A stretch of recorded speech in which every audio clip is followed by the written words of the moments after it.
Meus queridos irmãos, boa noite a todos, a paz do Senhor Jesus. Estamos aqui dando início a mais um programa, o JaCast.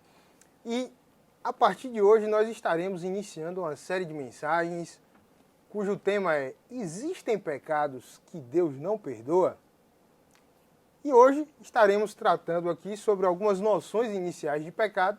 E para isso nós convidamos aqui o pastor, professor Antônio Delso, mestre, que domina uma série de assuntos das áreas teológicas e que estará tratando conosco aqui sobre essas temáticas. Pastor Delso, muito obrigado por ter aceitado o nosso convite, estar aqui conosco.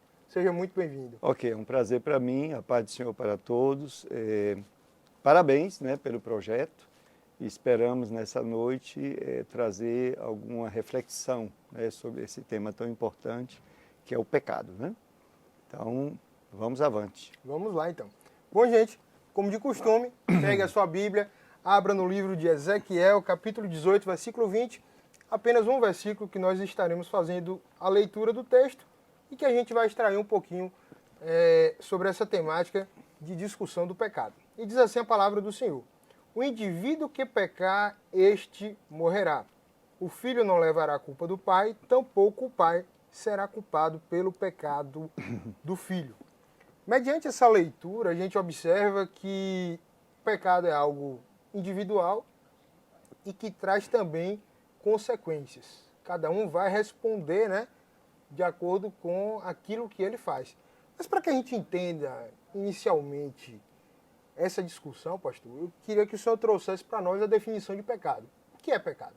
Olha só, primeira coisa que precisa ser dita é que pecado é aquilo que Deus diz que é.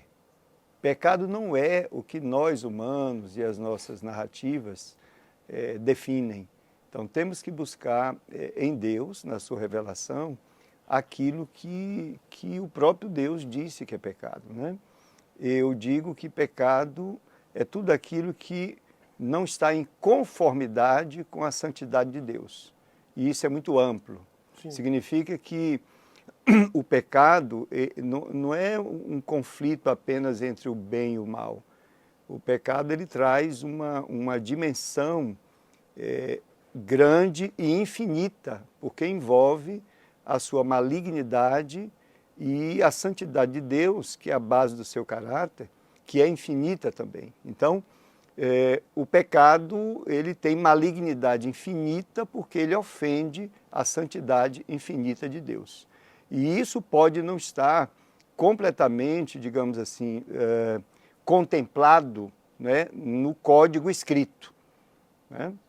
Mais ou menos isso. Esse é o fundamento do que seria pecado. Então, pecado é tudo aquilo que fere a santidade de Deus. Ou que não está de acordo ou conforme à santidade de Deus. É a santidade de Deus que mede o pecado. Não é a nossa santidade. Por exemplo, um cristão fiel diante de um ímpio, aí ele pode dizer, não, eu sou santo. Mas quem mede a nossa santidade não é o pecado do ímpio. Quem mede a nossa santidade é a santidade de Deus. E isso é infinito. Então, sempre estamos em dívida com respeito a essa medida, Mas é aí onde entra a mediação de Jesus Cristo, que projeta a santidade de Jesus, a justiça de Jesus sobre nossas vidas. Aí o Senhor Deus, ele nos aceita no amado, como diz a Bíblia. Mediante a obra sacrificial de Cristo. Exatamente. Então, ou seja, quem está em Cristo, como diz a Bíblia, está perfeito. Isso significa que Cristo perdoa perfeitamente. Não sobra nada que Cristo não possa perdoar e remover toda a culpa daquele que crer nele. Amém, amém. Bom, então, compreendendo que o pecado é tudo aquilo que fere a santidade de Deus, que vai de encontro à santidade de Deus, relacionado às ações humanas, a gente pode trazer isso, tudo aquilo que o homem faz que fere a santidade de Deus, que vai de encontro à santidade de Deus, é considerado pecado. Existem duas essências, vamos dizer assim, ou dois tipos de pecado. Existe o pecado contra a pessoa de Deus né? E existe o pecado contra a lei de Deus. São duas coisas completamente diferentes. Veja, o pecado contra a pessoa de Deus é essa coisa que está implantada no coração da humanidade de rejeitar a soberania de Deus, de se opor a Deus, né? Então, o pecado, ele promove repúdio a Deus, a natureza corrompida faz isso, e ele promove a exaltação do ego do homem, né? Isso aí é o pecado contra a pessoa de Deus, e toda a humanidade vive essa dimensão do pecado. E o pecado contra a lei de Deus, e aí é importante ser dito, que lei de Deus não é só o código escrito, né? Antes do código escrito, o Senhor revelou a sua vontade através da tradição, né? Tradição oral, tem a consciência do homem, onde o Senhor injeta ali elementos da sua vontade, né? Tem o Espírito Santo na vida do nascido de novo, que ensina para ele a vontade de Deus, e tem o código escrito, a lei, né? E hoje nós temos também as Escrituras Sagradas. Então, quando se diz pecado contra a lei de Deus, isso é muito extenso, envolve essas dimensões, porque muitas vezes a gente entende que lei de Deus é só o que está escrito. Sim. Mas existem outras formas que o Senhor revelou seus estatutos. Você vê que Abraão não tinha lei, né? E o Senhor disse que Abraão é meu servo que ensinou os meus estatutos, a sua geração, etc. Está escrito lá. Isso significa que o Senhor, de alguma maneira, se manifesta, né? Ou se manifestou a essas pessoas, a esses fiéis, antes que a lei fosse escrita. Senão, por exemplo, Deus seria injusto em condenar a humanidade no dilúvio. Não havia lei, não havia lei, mas o Senhor cobrou da humanidade e Deus é justo. Então significa que o Espírito de Deus estava, através de Noé, pregando a palavra de Deus, revelando a vontade de Deus para aquele povo obstinado. Então, quando se fala de lei, você tem que expandir, né, esse entendimento, não é só o código escrito, mas tem todas essas dimensões. E hoje nós, enquanto igreja, nós temos o próprio Deus dentro de nós, que é o seu Santo Espírito. E isso alarga, né? Por exemplo, se o Espírito de Deus me der uma orientação e eu desobedecer, constitui-se pecado, sim. Mesmo que aquilo não esteja escrito. Poderia, então, ser pecado para um e não ser pecado para outro, então? Só Deus julga isso, né? Mas sim, eu acredito que sim. Acredito que sim. Porque quando Deus dá uma ordenança direta a um homem e ele desobedece aquilo, torna-se pecado. Mas aquela ordenança, por exemplo, a nível de propósitos de vida, dons, vocação, né? A gente já fez até um episódio aqui sobre vocação. Se a gente tende a ir para uma vocação que não é a qual Deus nos chamou, a gente acaba pecando. Poderia entender dessa forma? Pode entender sim, pode entender sim. Só que é o seguinte, uma coisa que eu aprendi ao longo dos meus, acho que 40 anos de crente, né? É que entre o fiel, entre o penitente e o seu Deus, não devemos meter o bico. Deus sabe como se relaciona comigo particularmente. Individualmente. Deus sabe como se relaciona com você. Então eu não posso interferir nisso. Eu prego e falo no púlpito, mesmo no púlpito pentecostal, eu falo sobre meninice, por exemplo, né? Falta de maturidade. Sim. E é importante que a igreja tenha meninos, porque o menino é aquela pessoa que acabou de se converter, espera-se que seja. Sim. Se a igreja tem menino, significa que a igreja está evangelizando, está ganhando alma, bênção. Verdade. Mas a igreja não pode ser movida por meninice. Sim. Então, esses meninos precisam ser educados, né, na palavra de Deus para eles crescerem. Esse é o alvo, o Espírito de Deus está aí para isso. Agora, mesmo na meninice, eu não posso julgar, eu não posso interferir, porque Deus está entendendo a meninice do menino, né? Ele está lá adorando a Deus, se alegrou e faz os aviãozinhos dele, eu não estou aqui para julgar isso. Deus sabe. Sim. E ele tolera e ele, com o seu espírito, ele vai levar a pessoa a crescer e não fazer certas coisas. Então, eu sempre digo, no relacionamento de intimidade da pessoa com Deus, eu não posso interferir. Cada fiel encontra a forma dele se relacionar com Deus. Nós temos o dever, enquanto ensinadores, pastores, etc., de orientar a igreja, né? De orientar os irmãos. Então, e aí entra a questão do pecado, né? A intimidade, aí é só a pessoa e Deus, né? É como você falou. O Espírito de Deus, ele me dá orientações, ele fala comigo, ele desenvolve projetos. Na realidade, o Espírito de Deus, ele me lança nas próprias profundezas de Deus. Eu não tenho competência para avaliar isso. Cada pessoa sabe até onde vai o seu relacionamento com o Senhor. As dimensões dessa profundidade. Eu sempre digo, nós estamos virando o século, né, e o milênio, e, na minha opinião, pelo que eu percebo, nós estamos ainda na superfície do conhecimento de Deus. Nós precisamos mergulhar mais e não temos, digamos assim, ideia até onde isso vai. Que o Espírito Santo, ele, diz a Bíblia, né, ele nos leva até as profundezas do próprio Deus. Então, o penitente, ele pode avançar nisso daí e alcançar níveis de relacionamento, e isso pode, com o Senhor, né, isso pode variar de pessoa para pessoa. E aí, quanto mais próximo estivermos, né, nesse relacionamento com Deus, alguma coisa pode acontecer que venha ferir, né, esse relacionamento, e isso constituiria pecado.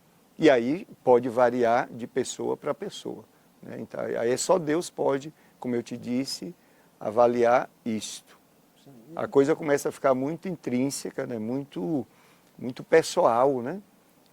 Nós fomos inseridos no corpo de Cristo e isso é uma realidade. E a gente precisa viver essa inserção, né? Nessa mística, né? Do corpo espiritual, né? Que é a igreja, né? E é nessa dimensão que tem esses desdobramentos no nosso relacionamento com Deus.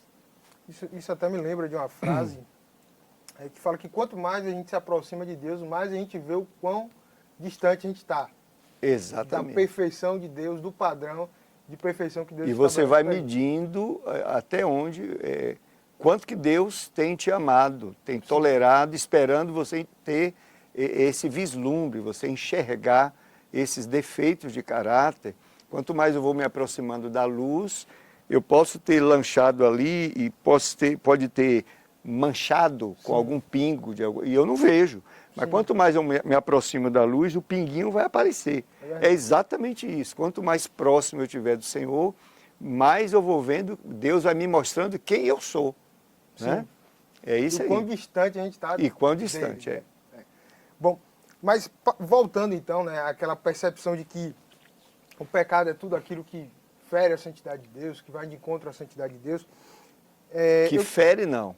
O pecado é tudo aquilo que se opõe à santidade de Deus. Ele não consegue ferir Deus no sentido de alcançar, né? Mas ele ofende e se opõe.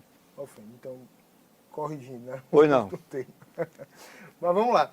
Quais são as implicações, então, do pecado para a humanidade? Olha só, a santidade de Deus estabeleceu sanções contra o pecado e o pecador, e eu sempre digo de uma forma bem direta, a santidade de Deus matou todo mundo. Matou todo mundo. O homem afastou-se de Deus por causa do pecado, e o Senhor, por ter santidade infinita, não comunga com o pecado. Imediatamente o homem peca, ele se afasta do Senhor numa distância infinita. Não há como voltar para Deus. Isso foi irreparável do ponto de vista histórico. E esse afastamento gerou condenações. Por exemplo, o homem perde a oportunidade de viver sempre. Ele vai morrer, todo homem vai morrer fisicamente. Né? Não tem jeito, isso é uma condenação. A outra condenação, que é mais grave do que isso, é ele viver sem Deus para sempre. O nome disso é morte eterna, a morte espiritual. Então, essas duas mortes acontecem. Felizmente, em Deus não há só santidade, justiça e sanções. Em Deus também há amor, né, e misericórdia. A misericórdia de Deus é a combinação do amor de Deus e a justiça de Deus. Né?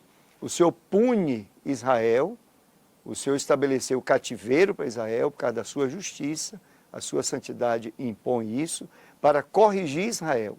Depois, na mesma profecia, você pode ler os profetas, o mesmo Senhor diz, olha, eu vou trazer você de volta. Sim. Eu vou usar o cativeiro para santificar você, para ajustar o seu caminho, mas eu amo você, eu vou trazer você de volta. Isso é misericórdia. Não existe misericórdia sem justiça. Então, misericórdia é o amor e a justiça de Deus. Então, o Senhor percebe a malignidade do pecado, que é infinita. Sim. Por que ela é infinita e nós não compreendemos o pecado? Nós não temos competência para compreender o que é o pecado, porque ela é infinita, ele é infinita, a nossa mente é finita. E por que é infinita a malignidade do pecado? Porque ofende uma santidade infinita. Sim. Então, o que foi que o Senhor fez na sua... Não tem essa dimensão, né? Você da não santidade entende... real de Deus. Né? Você não entende o que é pecado completamente, nem tampouco o que é santidade. Sim. Por isso que eu digo que o pecado, o conflito que ele traz, não é só uma questão de bem ou mal. Ele traz conflitos infinitos. Não é? É nessa dimensão de discussão que, se a gente puder ter, né?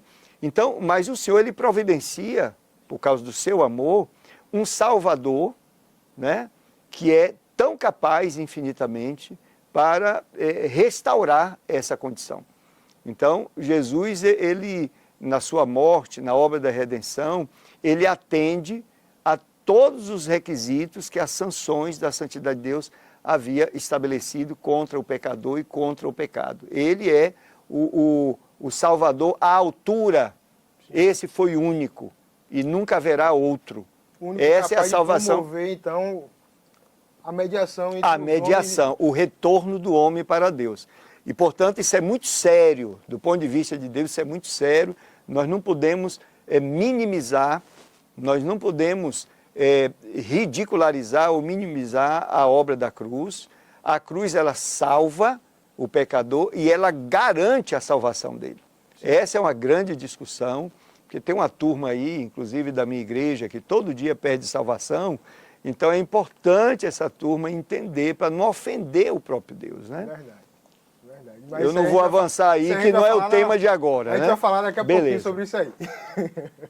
Pois mas isso até me faz lembrar daquele versículo, né, que fala que ele nos vivificou quando nós estávamos mortos em delitos e pecados. Isso aí é novo nascimento. É a injeção, quando nós nascemos de novo, o que significa isso? O Espírito Santo injeta em nós a vida de Deus e nós somos vivificados. O Espírito estava morto, agora a vida de Deus, que é a vida eterna, é injetada em nós. Nós vivemos, queridos irmãos, a nossa vida espiritual é a vida de Deus, é a vida eterna. Eu vivo uma vida eterna 24 horas. É isso que Jesus falou. E a vida eterna é esta. Ele não disse será esta, é esta. Já vivemos a vida eterna, que é a vida de Deus dentro de nós. Isso é maravilhoso, eu não posso minimizar isso. E voltando àquela questão que as pessoas, tem uns bonitinhos aí, teologia liberal, que diz assim, não, eu não aceito esse texto do Antigo Testamento porque tem morte e eu só vejo Deus produzindo vida, então eu não vou aceitar esse texto que matou, que morreu um bocado de gente, não aceito isso como um texto canônico. Espera aí, meu amigo, você está dizendo que Deus não mata? No início da humanidade, Deus matou todo mundo. Sim. Então, isso é uma balela que essas ideologias, essas narrativas inventam, achando que são mais justos do que Deus, mais santos do que Deus, e terminam falando bobagem. Pois não. Mas vamos lá, vamos avançando então. Bom, já compreendido aí algumas noções iniciais do pecado, né, do conceito de pecado, né, e das suas implicações para a humanidade, a gente poderia pensar sobre níveis de pecado. Existem níveis de pecado, aquilo que algumas pessoas chamam de pecadinho, pecadão, né? Um pecado pode ser considerado maior do que o outro? Olha só, do ponto de vista de salvação, ou melhor, do ponto de vista de perdição, todo pecado é igual. Sim. Você pode ir para o inferno porque você mentiu. Se mentiu, se você cometeu, você é um ser humano que antes de morrer, você cometeu um único pecado, suponha. Sim. Esse único pecado pode ser um adultério, pode ser uma mentira, pode ser um pensamento ruim. Qualquer um desses pecados, pode ser uma bomba atômica que você apertou o botão e matou 1 milhão de pessoas. Qualquer um desses pecados leva você para o inferno. nesse sentido, os pecados são exatamente iguais, não tem tamanho de pecado. Agora, Jesus mostra ponderações no julgamento. Até a lei humana faz isso. Sim, verdade. Você é advogado, né? Sim. Então, você sabe que se você vai julgar, né, fazer um julgamento de um crime que aconteceu, se a pessoa matou o outro com um tiro, vai ter um julgamento específico. Sim. Mas se ela descarregou a arma, né, então a ponderação é outra. Sim, as Perceba, qualificadoras, né? são os qualificadores. Deus é justo nesse sentido, né? Aliás, Deus é sempre justo. Então Jesus falou que vai ter uma atenuação. Ele não está falando de salvação, ele está falando de atenuação para um determinado grupo de pessoas que foram, digamos, justas em tal coisa ou que não cometeram tais e tais pecados. E isso é dentro da condenação. Então você pega um Hitler, né? Um Mussolini, um fulano desse daí, ou os pais do comunismo, do socialismo, que mataram muito mais do que o nazismo, né? Sim, Um cabra desse que matou 100 milhões de pessoas sob as suas ordens, né? Não vai ser julgado da mesma maneira que a irmã Dulce, obviamente, né? Porque Deus é justo. Sim. Então, nesse sentido, você pode falar de pecado grande e pecado pequeno. Só nesse sentido relativo. Agora, teria como a gente compreender isso em forma prática? Ou inclusive o próprio Jesus Cristo fala, né? Haverá maior rigor para... Exatamente. Corazim, Haverá maior se eu rigor. não me engano, Sim, do que sim, sim. pra Sodoma e Foi isso que ele Gomorra. falou, sim, Sim. sim, sim. Tem como Obviamente, não a gente sabe. pode falar sobre consequências, tá? Sim, Você é pastor da Assembleia de Deus vamos botar aí uma cidade, diga uma cidade que você gosta aí. feira. Feira de Santana. Você é pastor da ADEFES, né? E eu sou um membro da igreja, né? Estou lá no banco, não significo nada para você, que eu sou pastor. Oh, Jesus. E aí, Deus me livre, eu cometo um adultério. Né? Cometo um adultério, a igreja se escandalizou, tá? Aquele irmão, como é que faz um negócio desse, tal e tal, beleza. Outra coisa é você, o pastor da igreja, cometer um adultério. Sim, Percebeu? sim, Você vê que isso vai envolver muita gente. O meu próprio adultério, eu que sou uma pessoa sem posições, etc., Sim. já envolve muitas famílias, né? Pelo menos 2 famílias já envolve aí. sim. Né? Imagine agora o pastor da igreja cometendo adultério. Ele vai envolver diversas famílias, vai extrapolar da própria igreja para outras igrejas, vai atingir. Então, isso são consequências, né? Aí as pessoas confundem isso com o tamanho de pecado, mas o adultério do pastor é exatamente igual ao adultério da outra pessoa que cometeu. Agora, as consequências, elas podem ser, sim, ponderadas. Alguém comete mentira. Tem gente que é especialista em mentira, né? Verdade. Basta você chegar em sala de aula e perguntar para os alunos, vocês estudaram tal assunto? Mas tem mentira que produz uma guerra. Verdade. Percebeu? Aliás, não sei se foi Churchill que falou, seu Winston Churchill, que a primeira vítima da guerra é a verdade. Então você vê que são mentiras, mas dependendo de quem fala, o contexto, o que for, o resultado pode ser dramático, né? De uma para outra. É disso que estamos falando. Bom. Pessoal que está aí, eu estou olhando para ele, primeiro porque ele é bonito, né? Segundo, é porque ele se dirige a mim. Eu gosto de responder olhando, mas eu estou olhando para vocês também. Não estranhe, não. Pois não. Vamos lá, então, para a próxima pergunta. A Bíblia é clara em mostrar que em Cristo nós obtemos o perdão dos nossos pecados. O Senhor já falou isso aqui, né? Sim. Há pouquinho tempo. E a gente obtém, então, o perdão dos nossos pecados mediante o sacrifício de Jesus Cristo. A gente obtém a vida. Antes estávamos mortos em delitos e pecados. Mas, ainda assim, a gente pode pecar. Sim. Mesmo estando em Cristo, a gente pode cometer um pecado, um deslize aqui ou outro. Quando eu peco, eu perco a minha salvação? Você está entrando num... Isso é provocação, não é não? É, Você está entrando num é tema... provocação. Olha só, primeiro, Romanos 6,14, diz a Bíblia que o pecado não terá domínio sobre vós, porque não estáis debaixo da lei, mas debaixo da graça. Muito bem. Então, a Bíblia não diz que o fato de eu estar em Cristo eu não peco. A Bíblia diz que o fato de eu estar em Cristo eu posso não pecar, né? Porque os recursos da graça se manifestam na minha vida e eu tenho agora a opção de não ser escravo do pecado. Eu posso dizer não ao pecado. Todos nós temos essa experiência, tá? Então, assim, é possível não pecar, mas não está dito que eu nunca vou pecar, mesmo em Cristo. Só que eu sou um pecador remido. Pecador remido é diferente de um pecador ímpio que não nasceu de novo. Eu peco no âmbito da família de Deus, como um filho. Quando eu peco, a única coisa que a Bíblia diz sobre isso é o seguinte: quando eu peco, eu perco comunhão com Deus. Não está dito que eu perco filiação. Perder filiação é perder salvação. Mas está muito claro no livro de 1 João, né? Se confessarmos aos pecados, ele é fiel e justo, etc. Então, o texto e o contexto diz o seguinte: a recomendação é que você não peca. Como é que João disse para não pecar? Ele ficou maluco? Não. Ali é direção do Espírito de Deus dentro de uma verdade já revelada para a cristandade, de que é possível o cristão não pecar. Sim.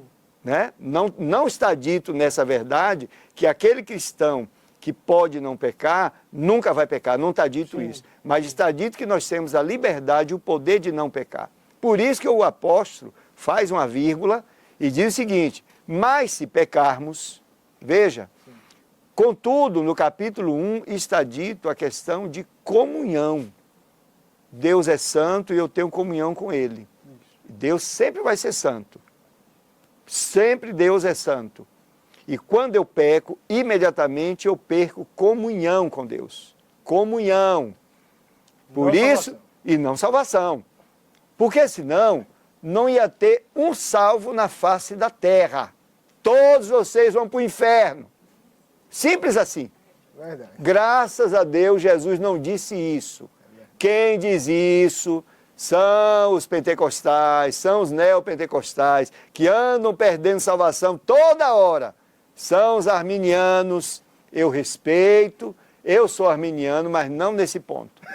Não nesse ponto. Eu não ando perdendo minha salvação. Não ando perdendo salvação.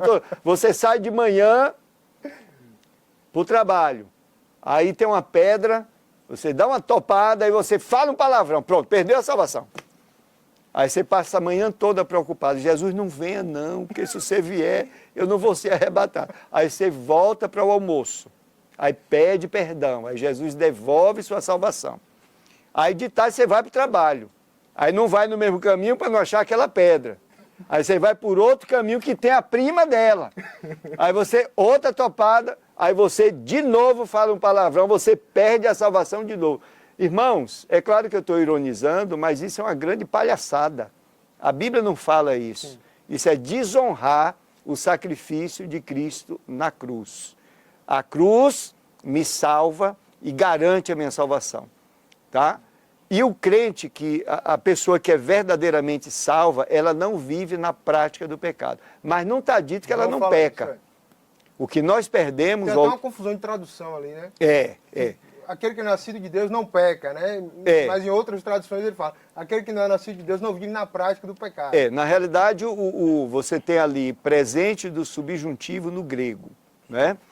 O tempo presente no grego, ele é traduzido como uma ação em progresso, é ação contínua. O grego não diz assim, eu trabalho, ele diz, eu estou trabalhando. Na mente do grego é assim. Então o texto diz assim, quem é nascido de Deus não pecando.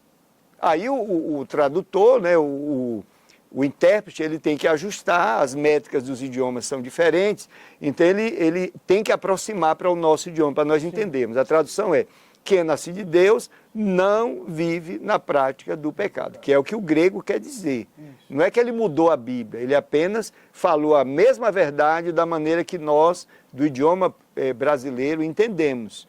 Então, essa tradução já foi corrigida, mas foi um erro de tradução. Alerta, traduções, ou melhor, as traduções da Bíblia têm erros de tradução, né? A Bíblia é inerrante lá no seu original. Então eu recomendo a todos vocês que gostam de estudar, obviamente, que estudem grego, para você ter a tradução a partir do textos receptos. Não confie na NVI, que é uma tradução que desonra Cristo, tira a divindade de Cristo, é horrorosa, acho que foi o maligno que promoveu. Entre outras, se você quiser se quiser um exemplo de uma boa tradução, compre a Bíblia católica, a Bíblia de Jerusalém, mesmo com os apócrifos, mas a Bíblia de Jerusalém é considerada a melhor tradução do grego. Se você quiser a Bíblia em português. Para o Novo Testamento. Né? Novo Testamento, sim. Isso. Bom, então... Então não perde... Não perde a salvação. Você perde comunhão. E eu tenho uma filha, aliás, tenho duas filhas. Sim. Quando elas pisam na bola, o que é que eu faço? Eu vou punir. Eu vou educar, vou encontrar a melhor maneira de educá-las. Isso, mostrar... Mas elas não deixam de ser minhas filhas porque elas erraram. Ora, Deus nos trata melhor do que isso. Né? Sim. Pois não. Mas o tema perda de salvação pode ser um tema de uma noite aqui pra gente, tá? Se vocês quiserem. A gente vai debater, né? Sobre isso aí. Pois não. Bom, vamos lá. Entendido isso, então, né? A gente não perde a salvação no momento que a gente peca, a gente perde comunhão. Mas como Deus enxerga a gente quando a gente comete um pecado? Deus sempre está nos enxergando através de Cristo. Simples assim. Através da justiça de Cristo que foi projetada em nossa vida. Simples aí. E quando o Senhor vier buscar a sua igreja, Ele vai vir buscar inocentes. Hã? Nós somos inocentados em Cristo. É isso que está escrito. Claro que isso não justifica uma vida de pecado. Volto a dizer, aqueles que são verdadeiramente salvos, eles não vivem uma vida de prática do pecado. Simples assim. E digo mais, continua a porta estreita. Veja, a porta continua estreita, diz a Bíblia, e os salvos serão poucos. Significa que nas igrejas existem poucos salvos estatisticamente. Coisa horrível, né? Aí você diz, sim, mas só poucos se salvam. Sim, Deus é todo poderoso em tudo. Deus não vai ficar menos feliz se tiver gente pouca no céu. Ele quer santo no céu.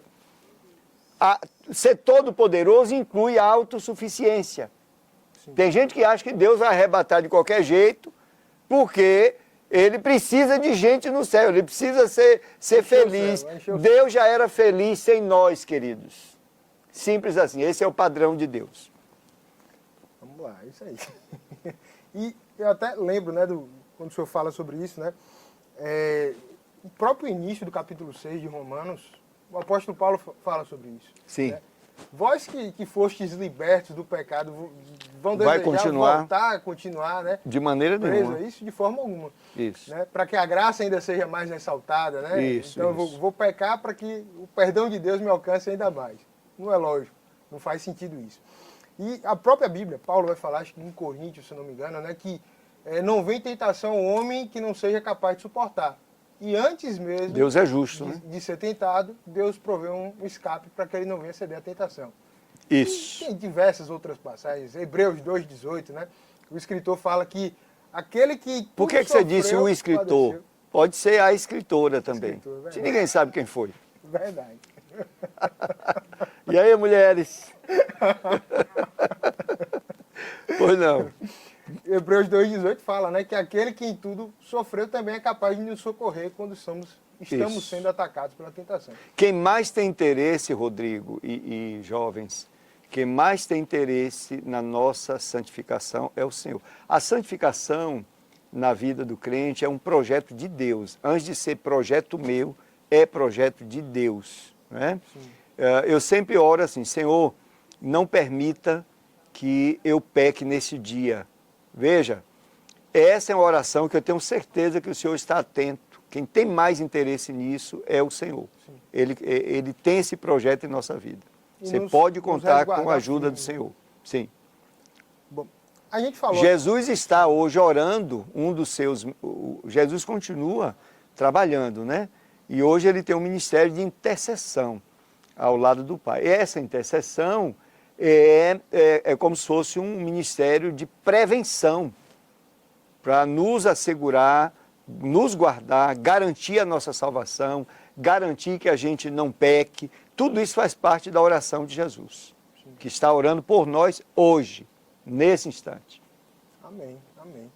Pastor, o senhor falou sobre a perda de comunhão, né, a partir do momento que a gente peca. Ainda assim, o sangue de Jesus nos purifica de todo pecado, estamos em Cristo, né? A escrita de dívida que era nossa foi rasgada, né? A cédula de dívida que era nossa foi rasgada. Mas quando, inclusive eu já ouvi isso, né? Algumas pessoas falando assim, olha, pequei, né? Sou cristão, cometi um pecado, mas eu não me entristeci com aquilo. Aquele pecado cometido é como se não tivesse sido feito. É como se não fosse um pecado. Ainda bem que ele disse que era cristão e não disse que era salvo, né? Porque a atitude do salvo é diferente, né? O salvo, ele tem duas coisas aí. Ou ele já está numa vida de pecado, né? Já está em trevas, que o crente pode andar em trevas. 1 João, capítulo 1, diz isso, né? Se eu viver na prática do pecado, mesmo salvo, eu começo a ter consequências disto. Sim. Uma das coisas que eu perco a comunhão, obviamente, e perder comunhão com Deus traz muitas consequências, inclusive consequências dramáticas. Você perde o desejo de orar, de conversar com Deus, você perde a certeza de salvação, não estou dizendo que perde a salvação, mas você perde a esperança, a certeza de salvação, você perde muitas coisas, inclusive isso daí. Você não fica mais triste porque pecou, tá? Porque a voz do Espírito de Deus já foi ofuscada no coração. Isso é muito perigoso para a vida do crente. Isso é uma possibilidade, que é o crente. Sim. A outra possibilidade de alguém que não sente nada é que ele nunca nasceu de novo. Simples assim. Entendeu? Mas o crente não pode, não deve se permitir perder essa sensibilidade. Né? Como é que ele poderia, então, o jovem aí que está nos assistindo, vivendo muitas vezes a luta contra o pecado, né? naquela guerra ali, como é que ele pode se precaver olha só, jovens, entrar numa situação dessa? Eu vou falar porque, vou dar esse conselho para vocês, porque eu já fui jovem, né? Então eu já passei por esse caminho aí. Já fui jovem e fiz universidade, né, em Salvador, e morei na residência universitária. Eu e mais 89 endemoniados, né? Então, era um lugar terrível, mas a escolha que eu fiz na residência universitária foi ser um jovem de oração, né? Então eu resolvi ter uma vida de oração com Deus. Fui muito bem assessorado, cantei num conjunto do bairro da Liberdade, da sede, Jovens Libertos por Cristo. Eram 160 jovens, nós tínhamos oração, jejum, grandes ensinadores da Bíblia. Então eu tomei essa decisão. Não tinha onde orar na residência. Eu morava com 5 rapazes, num quarto, não tinha onde orar. Eu resolvi orar no banheiro, era onde eu podia. Então eu passei anos ajoelhado, baixava a tampa do vaso, era ali que eu orava, na universidade também. E o Senhor me deu muitas vitórias. Você acha que eu não tive conflito? Tive muitos conflitos, como este. Sim. Mas o caminho é se humilhar diante de Deus. Esse é o caminho. É duro, a carne vai reagir, bote a boca no chão. Bota a boca no chão, se humilha diante do Senhor. Você vai encontrar o Senhor, porque o Senhor está contigo. Deus não lhe abandonou, porque você ficou rebelde. Toda vez que você procurar o Senhor, Ele está ao seu lado para te ajudar. Simples assim. Agora, meu irmão, joga esse celular do lado, né? Para de pecar, né? e vai buscar socorro no Senhor. E você vai encontrar no Senhor o socorro. Claro, Deus é todo poderoso e tem todo o poder para restaurar a sua vida. Agora, precisa de atitude. Todos os versículos da Bíblia que falam de espiritualidade, o verbo está no imperativo. Renovai-vos, esforçai-vos. Ordenança. Tudo isso é atitude nossa. Então, assim, a palavra de Deus, ela sempre aponta a responsabilidade nossa no nosso relacionamento com Deus, né? Então, o homem em consciência, nós, né, filhos de Deus, no ambiente de comunhão com o Senhor, nós temos a consciência da sua santidade. E o detalhe, nós amamos o Senhor. Sim. Então, nós desejamos não pecar, não é porque a gente está com medo do inferno, não, irmão. A gente deseja não pecar porque a gente ama Jesus. E a gente quer continuar a comunhão com Ele. A Bíblia sempre nos chama a tomar atitudes com respeito a isso. Então, você vê verbos, como eu já falei, né, relacionados com santidade, com vida com Deus, eles estão sempre no imperativo. Então, passa a bola para você e diz assim, esforce-se, renove a sua vida.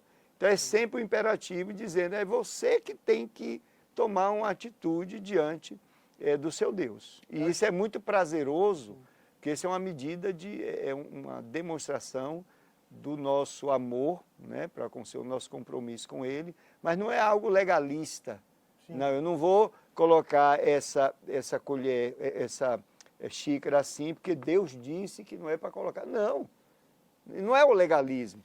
Eu vou colocar assim, desse jeito, porque eu amo o Senhor e quero agradá-lo. Veja que é diferente, né? Porque eu amo e eu quero cada dia me aproximar dele, eu quero conhecê-lo, eu quero relacionamento. É isso que é o que Deus quer conosco. Quando, Êxodo 19, Deus chamou Moisés, Moisés, eu quero levar o povo como a galinha, a águia, coloca seus filhos embaixo, foi galinha, eu acho que o Senhor usou, né, não me lembro, embaixo das asas. O Senhor estava falando de relacionamento, o Senhor estava falando de comunhão, e foi o povo que disse, não, pode dizer para o Senhor nos dar a lei, porque nós vamos cumprir. O povo rejeitou comunhão com Deus e olha o que aconteceu. A lei veio e condenou todo mundo e amaldiçoou todo mundo, mas não foi isso que Deus queria. Deus queria relacionamento. Tá? Isso até me faz lembrar dos textos que Jesus Cristo fala, né? Se o teu olho te faz pecar, arranca e joga fora. Se o teu braço te faz pecar, arranca e joga fora, porque é melhor você entrar no reino dos céus sem um olho, sem um braço, do que ir com o corpo inteiro para o inferno. Justamente trazendo menção a essa responsabilidade humana que a gente tem que assumir diante de Deus, na luta contra o pecado. E se for a barba? Eu descobri por que na Assembleia de Deus a gente não usa barba. O senhor descobriu, pastor? Posso fazer uma brincadeira aqui? Posso? Pode, fica à vontade. Eu já fiz essa brincadeira com o meu pastor, que eu considero muito. Pronto. Então eu vou fazer aqui para vocês. Foi o seguinte, lá no passado, o chefão da Madureira estava brigando com o chefão da Missão Belém, né? São as duas. E um brigou com o outro e terminou partindo para a briga mesmo. E os dois tinham barba. Aí um segurou na barba de um, o outro segurou na barba do outro. E doeu muito. Aí eles concluíram o seguinte, bom, vamos fazer o seguinte, fica lá na tua igreja, eu fico na nossa igreja. Agora uma coisa é certa, meu irmão, vamos tirar essa barba. Esse é o motivo de não usarmos a barba. Está explicado. Claro que é brincadeira, mas assim, isso aí a gente ia tratar, né, quando a gente fosse falar do tema pecado coletivo, essas coisas são importantes. Mas vai ter um episódio, né? Sim, a gente vai fazer um episódio sobre isso, dando continuidade a essa série sobre existem pecados que Deus não perdoa. Isso. Então você... Blasfêmia contra o Espírito Santo, o que é isso? Apostasia. Né? Apostasia. Existe crente apóstata. São temas aí que a gente vai estar falando nos próximos episódios do nosso JaCast. Desde já eu quero agradecer a você que nos acompanhou até aqui. Que Deus em Cristo abençoe a tua vida, continue te fortalecendo para que você possa viver uma vida de santidade, uma vida que glorifique a Deus. Amém. E eu quero agradecer ao pastor Delcio Ok, por ter estou às aceitado o ordens. nosso convite aqui. Tá bem, um ter prazer para mim. Muito obrigado. trazido essa exposição brilhante aqui da palavra Ok. de Deus. Que Deus continue te abençoando, pastor. Ok, um abraço. Obrigado a todos. Deus abençoe e até o próximo programa. Jaquete.